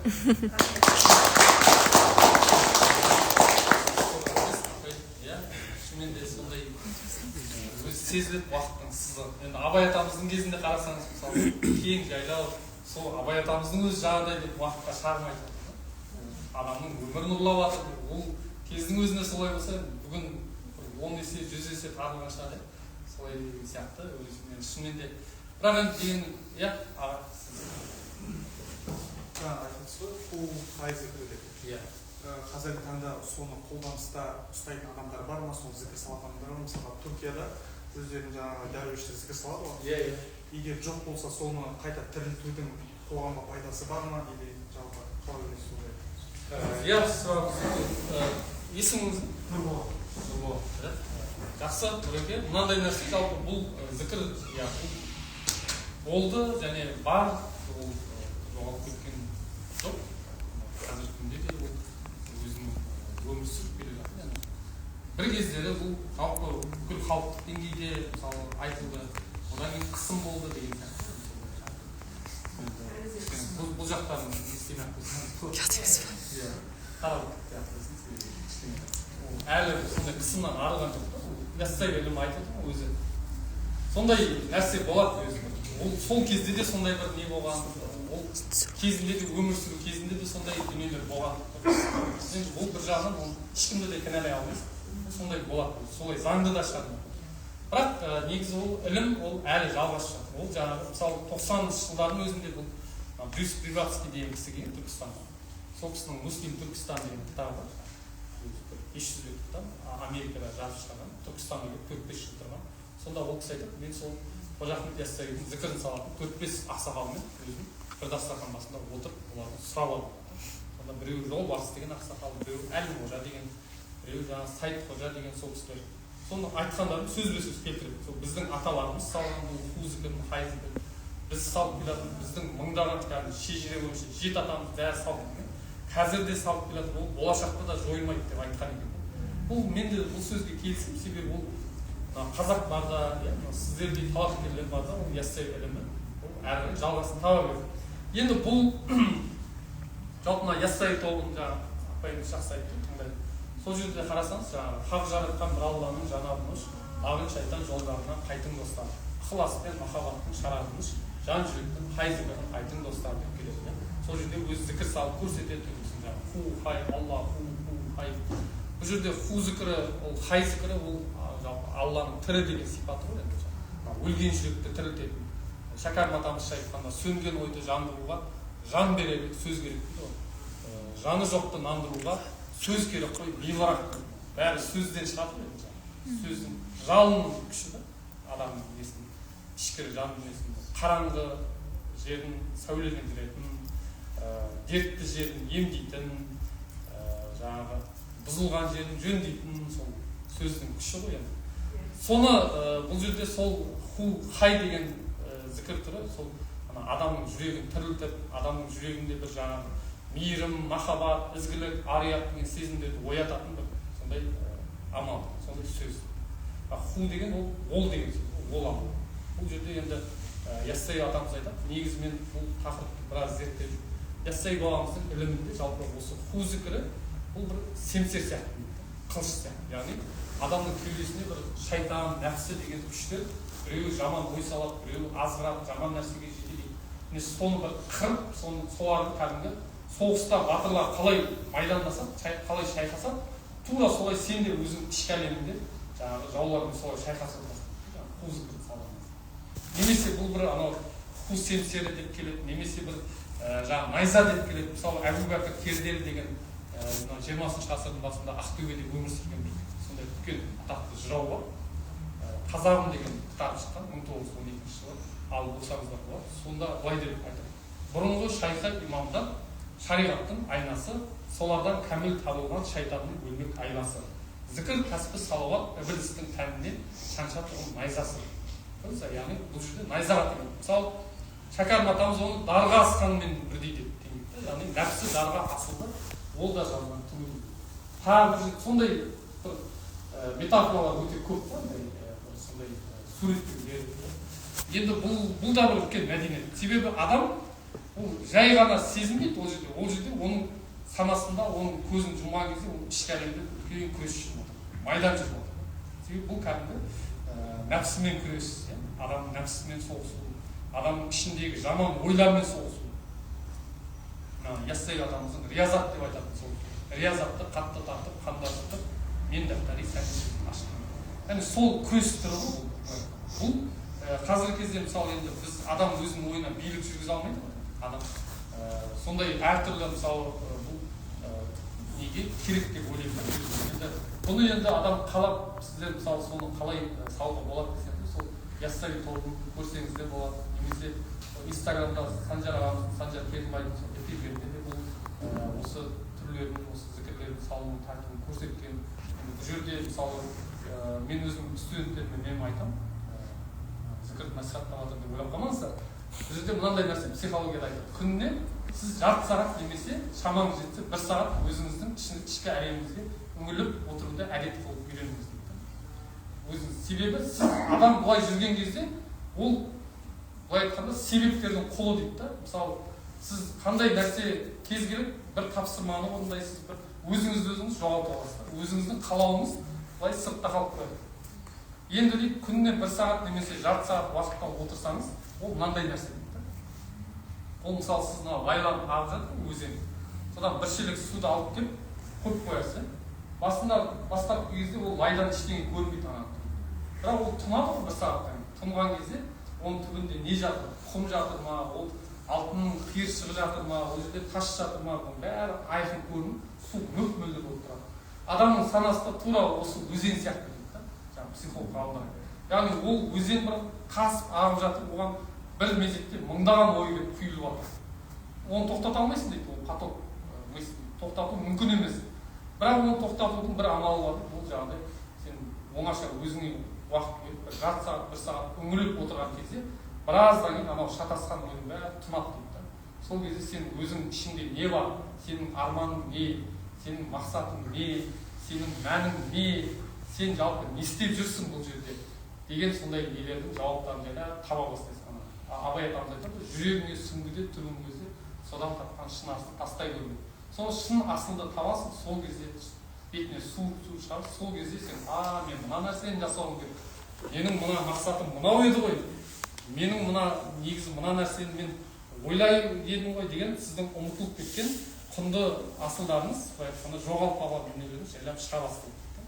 Бұл жерде соны айтқым келеді. Яғни бұл жерде сол кезде енді бұл енді Яссауи бабамыздың мәдениетінде бұл қылует деп айтылады. Өте үлкен мәні бар. Мен жаңағы айтпай кеттім. Қылует 40 күнге созылады өзі. Бұл жерде енді бұның бір ерекшелігі бұл толықтай адамды 100% тазарту үшін мақсат етеді. Сол үшін 40 күнге созылады. 40 күнде егер ол бір өзгеріс байқалмаса, оны тағы бір 40 күнге, одан тағы бір сөйтіп жалғаса береді. Бұл жерде енді қылует, мысалы үлкен қылует 25 маусымнан 5 тамызға дейін аралықта түсетін болады. Жылына 40 мың адам түсетін болған екен Түркістандағы қылуетке. 1929 жылға дейін. Оны біз документтерді таптық деректерін. Мен өзім сол архивтен тауып алғам. Соны Совет үкіметі жауып, сол қылуетті, сол кезде бүкіл ақсақалдар жиналып, Совет үкіметінің Түркістан қалалық билігіне арыз жазған. Жылына сол кезде мәлімет кетеді, бұл жерге қылуеттерге жылына 40 мың адам түсіп, өздерін тазартып, қоғамға пайдалы адам болып шығатын еді деп жазып. Көрдіңіздер ме? Енді міне осы қазіргі кезде не үшін мен ойлаймын, бір жағынан не үшін тәрбие жүйесі бізге өте күткен эффектін бермейді. Мысалы, көп нәрсені біз ендіріп жатырмыз, бағдарламалар жасап жатырмыз. Ой, неше түрлі жаңағы құндылық, апай білесіз ғой сіз, қандай керемет жаңағы қандай құндылық? Адал азамат. Оның алдында құндылық. Сол біртұтас тәрбиені. Иә, біртұтас тәрбие. Ойбай, неше түрлі шығып жатыр қазір. Қарасаңыз, біз ойлаймыз, мынаны ендіргеннен бәрі керемет болып, бүкіл оқушылар ғажап болып кететін шығар деп ойлайсыз, бірақ эффект жоқ та. Себебі мен ойлаймын, ол эффект жаңа нәрсе. Сол бір рухани іліммен кішкене байланыс болу керек. Сондай бір, соның бір бәрін болмаса, соның бір сәулесін кішкене артып, мысалы, адам кішкене отырғызып, адамның қалай өзінің ішіндегі дүниесін қалай реттейді, соның бір жолдарын көрсету керек сияқты. Енді бұл жақта Яссауи бабамыз өте керемет эффект беретін жолын көрсеткен да, қылует. Мысалы, бұл қылует жайлы Жүсіпбек Аймауытта жазылған. Міржақып Дулатта, сонда Петропавлда, мысалы, Павлодар қазір орыстан кеткен жер деп айтамыз ғой. Сонда бүйтеді екен, бір ауылда бір бұзық адам болса, бір қылмыскер, бір жаңағы барымташы біреу болса, соның ақсақалдар қаумалап алады екен да, әй шырағым, сен жүрісің, суық жүрісің көбейіп кетті. Сен мына түріңмен түзеле қоймассың ау, дереу мына Әзірет бабамыздың басына барып, сол жерде жатсайшы, сен қылып өткенсің. Содан түзеліп келерсің деп жібереді екен. Сондай кәдімгі Аймауыт өзінің ауылындағы бір жағдай жазылды. Мен соны оқып өзім таң қалдым. Сонда бүкіл қазақ жерінде сондай бір кішкене бұзықтығы бар, қазір энергиясы тасып тұрған бір қол тыныш ұста алмайтын адамдар. Сонда қылуетке жіберіп, сол жерден тәрбиелеп қайтадан келеді. Сондай бір дәстүр бар. Міне көрдіңіздер ма? Енді сол кіші қылует дейді, енді жаңағы үлкен қылует айттым 25 маусымнан 5 тамызға дейінгі аралықта. Кіші қылует 25 желтоқсаннан 5 ақпанға дейінгі аралықта. Себебі бұның да өзінің мәні бар екен. Адамға әсер ететін нағыз энергиялар тоғысатын, енді біз қазір психологияда айтамыз ғой неше түрлі. Сол нағыз адамның ішкі жан дүниесін түзетуге әсер ететін сәт осы сәт. Бұны енді қазақта үлкен шілде, кіші шілде деп қояды. Сондай дүниелер бар, енді оның бәрін әрине ол айта беруге, оның бәрін талдай беруге болады. Бірақ енді жаңағыдай нәрсе. Сол кейде ойлаймын, сол мысалы мынандай нәрсе ғой, Яссауи бабамыздың шәкірттері өзінің кітаптарын бақшамен теңестіреді да, өзінің жаңағы осы ілім жүйесін. Мысалы оның Ысқақ қожа Қазығұрти деген бір шәкірт болады, Хадиқатул Арифин деген кітап жазған да, сол бүкіл медреселерде оқылған, оның мәні қазақша Құдайды таныған жандардың бақшасы деген сөз. Тағы бір шәкірті, мысалы Мәулана жаңағы Ташмұхаммед ибн Бұхари деген шәкірт болған, Бұхарада неге атақты болған. Мағынасы Құдайға ғашық жандардың бақшасы. Бостан да бақша, халихат та бақша да. Сонда бұл не деген сөз? Бұл жерде ол сопы әулиелер бір бағбан сияқты ғой. Мына бір бақшаның, үлкен бақшаның қарай ана жерге арамшөп қаптап кетпеу керек.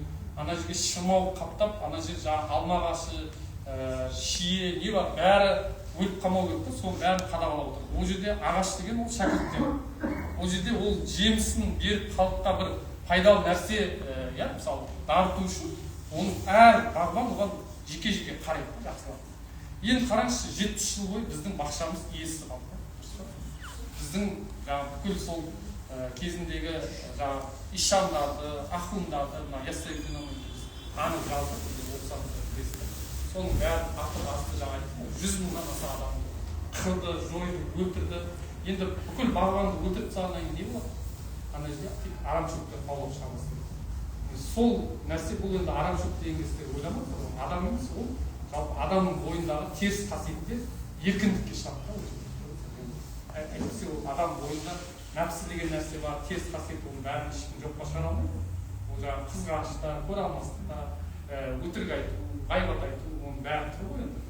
Енді бұл Яссауи бабамыздың шәкіртінің жаңағы ілімнің ерекшелігі соны дер кезінде отап, адамды кемелдікке жеткізіп отыр. Адам бойында тек ізгілікті, жақсы қасиеттерді ғана тәрбиелеп, соның жеміс ретінде халыққа соны беріп отыр. Ал енді бұл жаңағы бағбандардың бәрін жойып отағаннан кейін ана қасиеттер былай шығып кетті да. Біз енді қазір сол дүниелерді айқын көрсетіп, және оны қалыпты дүние деп санайтын бір қоғамда бір жағынан өмір сүріп жатырмыз. Себебі қарасаңыз, кеше Тараз қаласынан естідіңіздер, бір күнде 3 баланы мысалы бір-бірін қырғызып өлтіріп тастады. Содан көп оның шыққаны бар, шықпағаны бар, оның білінгені бар, білінбегені бар, өте көп. Былай айтқанда біз қайтадан сол неге келдік, мұқтаж. Қалай Яссауиді қолға аламыз, қалай оны түсініп оқимыз, қалай тәрбие жүйесін қолданамыз, солай бір өзгеріс болды. Ал одан бертінде ол зайырлы түрде өзгертеміз, ол дінді де, руханиятты да қосуға болмайды деген меніңше бұл бос әуре сияқты көрінеді. Сіздер мүмкін келісерсіздер, бірақ меніңше солай сияқты. Себебі адам бұл тек бұл дүниемен ғана шектелмейді, оның бір қиялы бар, оның бір рухани әлемі, адамның бір сенім әлемі бар, адамның құндылықтары бар. Оның бәріне де бірдей қажетті, жаңа мен айттым, адамның түп санасында жасырынып жатқан архетиптерді тірілтетін бір сәуле керек. Жақсы, мен тағы көп ұзақ.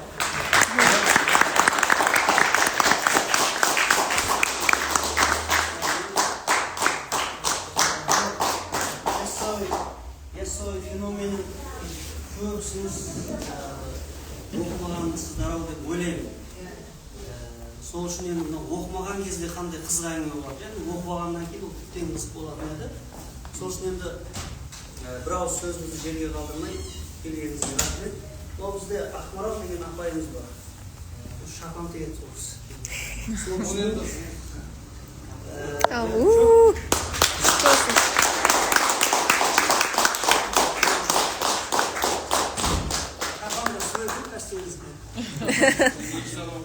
Яссауи бабамыздың есінде 40-қа келмей 40-қа аспайсың деген сөз бар. 40-қа деген ол шапандай айтады. Сол адам өзі 40-қа келгенде барып кемелдік жолына түседі деп айтады. Сол енді бір жағынан кемелдік жолына тезірек түсіңіз деген сондай ишарат шығарады.